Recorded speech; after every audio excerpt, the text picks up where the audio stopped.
अस्सलाम वालेकुम नाज़रीन, आज हम बात करेंगे कुर्बे क़यामत की कुछ बड़ी निशानियों के बारे में। ये निशानियां न सिर्फ हमारी मजहबी सोच को गहरा करती हैं बल्कि हमें अपने मकसद और ज़िंदगी की हकीकत से भी आगाह करती हैं। आज हम अपनी इस वीडियो में इन निशानियों को समझने की कोशिश करेंगे और देखेंगे कि इनका हमारी ज़िंदगी पर क्या असर है। क़यामत सूरह इसराफील की उस खौफनाक चीख का नाम है जिससे पूरी कायनात ज़लज़ले में आ जाएगी। इस हमागीर ज़लज़ले की इब्तदाई झटकों ही से दहशत ज़दा होकर दूध पिलाने वाली माएँ अपने दूध पीते बच्चों को भूल जाएंगी। हामला औरतों के हमल साकत हो जाएंगे। इस चीख और ज़लज़ले की शिद्दत दम ब दम बढ़ती जाएगी जिससे तमाम इंसान और जानवर मरना शुरू हो जाएंगे। यहाँ तक कि ज़मीन और आसमान में कोई जानदार जिंदा न बचेगा। ज़मीन फट पड़ेगी, पहाड़ धुनी हुई रुई की तरह उड़ते फिरेंगे, सितारे और सियारे टूट टूट कर गिर पड़ेंगे और पूरी कायनात मौत की आगोश में चली जाएगी। इस अजीम दिन की खबर तमाम अंबिया इकराम अलैहिस्सलाम अपनी अपनी उम्मतों को देते चले आए थे, मगर रसूलुल्लाह सल्लल्लाहु अलैहि वसल्लम ने आकर ये बताया क़यामत करीब आ पहुंची और मैं इस दुनिया में अल्लाह का आखिरी रसूल हूँ। कुरान मजीद ने भी यही ऐलान किया कि क़यामत नजदीक आ पहुंची है और चांद शक हो गया, और ये कहकर लोगों को चौंकाया, सो क्या ये लोग बस क़यामत की मुंतजिर हैं कि वो इन पर आ पड़े। याद रखो कि इसकी अलामतें आ चुकी हैं। जब क़यामत उनके सामने आ खड़ी होगी उस वक्त उनको समझना कहाँ मुयस्सर होगा। लेकिन क़यामत कब आएगी, इसकी ठीक ठीक तारीख और साल और सदी अल्लाह के सिवा किसी को मालूम नहीं। ये ऐसा राज है जो खालिक कायनात ने किसी फरिश्ते या नबी को भी नहीं बताया। कुरान हकीम ने भी बताया कि क़यामत के मुकर्रर वक्त का इल्म सिर्फ अल्लाह के सिवा किसी को नहीं। हज़रत जाबिर रज़ी अल्लाह ताला अन्हा फरमाते हैं कि मैंने रसूलुल्लाह सल्लल्लाहु अलैहि वसल्लम को ये फरमाते हुए सुना है कि मेरी उम्मत में एक जमात यौम क़यामत तक सरबुलंदी के साथ हक के लिए बरसरे पैकार रहेगी। इससे मालूम होता है कि मोमिनीन की एक ऐसी जमात यौम क़यामत तक जिंदा रहेगी, मगर अहादीस में सराहत है कि क़यामत से पहले तमाम मोमिनीन को मौत आ जाएगी और क़यामत के दिन कोई मोमिन जिंदा न होगा। बेशक अल्लाह ताला एक हवा भेजेगा जो रेशम से ज्यादा नरम होगी, बस जिसके दिल में एक दाना या एक जर्रा के बराबर भी ईमान होगा वो उसे न छोड़ेगी। क़यामत न आएगी जब तक ये कैफियत न हो जाए कि जमीन पर अल्लाह अल्लाह न कहा जाए।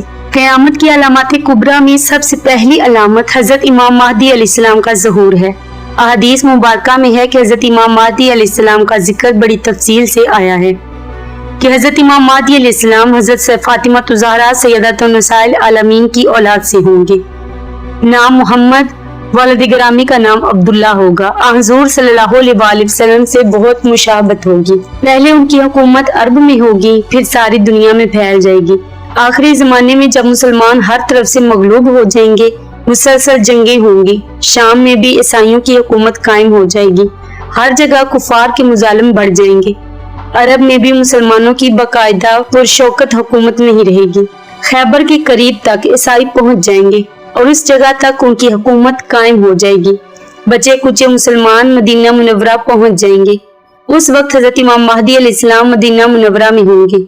लोगों के दिल में ये दाया पैदा होगा कि अब इमाम महदी अलैहिस्सलाम को तलाश करना चाहिए, उनके हाथ पर बैयत करके उनको अपना इमाम बना लेना चाहिए। इस जमाने के नेक लोग, औलिया अल्लाह और अब्दाल सब ही इमाम महदी अलैहिस्सलाम की तलाश में होंगे। बाज झूठे महदी भी पैदा हो जाएंगे। इमाम महदी अलैहिस्सलाम मदीना मुनव्वरा से मक्का मुअज़्ज़मा आ जाएंगे और बैतुल्लाह शरीफ का तवाफ कर रहे होंगे। हजरे अस्वद और मुकामे इब्राहिम के दरमियान होंगे कि पहचान लिए जाएंगे और लोग उनकर घेर कर उनसे हाकम और इमाम होने की बैयत कर लेंगे। इस बैयत के दौरान एक आवाज आसमान से आएगी जिसको तमाम लोग जो वहाँ मौजूद होंगे सुनेंगे। वो आवाज ये होगी, ये अल्लाह ताला के खलीफा और हाकम बनाए हुए इमाम महदी अलैहिस्सलाम है। जब आपकी बैयत की शोहरत होगी तो मदीना मुनव्वरा की फौजें मक्का मुअज़्ज़मा में जमा हो जाएंगी। शाम, इराक और यमन के अहल अल्लाह और अब्दाल सब आपकी खिदमत में हाजिर होंगे और बैयत करेंगे। एक फौज हजरत इमाम महदी अलैहिस्सलाम से लड़ने के लिए आएगी। जब वो मक्का मुकरमा और मदीना मुनव्वरा के दरमियान एक जंगल में पहुंचेगी और एक पहाड़ के नीचे ठहरेगी تو سوائے 2 آدمیوں کے سب زمین میں دھنس جائیں گے۔ امام مہدی علیہ السلام مکہ مکرمہ سے مدینہ منورہ آئیں گے، رسول اللہ صلی اللہ علیہ وسلم کے روضہ مبارک کی زیارت کریں گے، پھر شام روانہ ہوں گے۔ دمشق پہنچ کر عیسائیوں سے ایک خون ریزی جنگ ہوگی جس میں بہت سے مسلمان شہید ہو جائیں گے، بالآخر مسلمانوں کو فتح ہوگی۔ امام مہدی علیہ السلام ملک کا انتظام سنبھال کر قسطنطینیہ فتح کرنے کے لیے عازم سفر ہوں گے۔ قسطنطینیہ فتح کر کے امام مہدی علیہ السلام شام کے لیے روانہ ہوں گے۔ شام پہنچنے کے کچھ ہی عرصہ بعد دجال نکل پڑے گا۔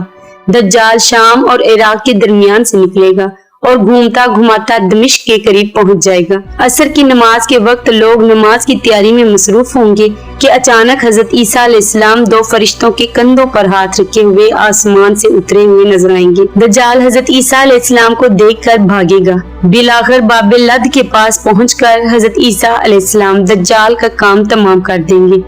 اس وقت روئے زمین پر کوئی کافر نہیں رہے گا، سب مسلمان ہوں گے۔ اگر آپ ہمارے چینل پر نئے ہیں تو آپ سے گزارش ہے کہ ہمارے چینل کو سبسکرائب کر کے بیل نوٹیفیکیشن کو آل پر پریس کر دیں تاکہ آپ کو ہمارے چینل کی اپڈیٹس ملتی رہیں۔ اور اگر ویڈیو اچھی لگے تو ویڈیو کو لائک کریں، اپنے دوستوں کو شیئر کریں اور کمنٹ کر کے اپنی رائے کا اظہار بھی لازمی کیا کریں۔ آپ کے کمنٹ سے ہماری حوصلہ افزائی ہوتی ہے۔ آج کے لیے اتنا ہی، اگلی ویڈیو تک کے لیے اللہ حافظ۔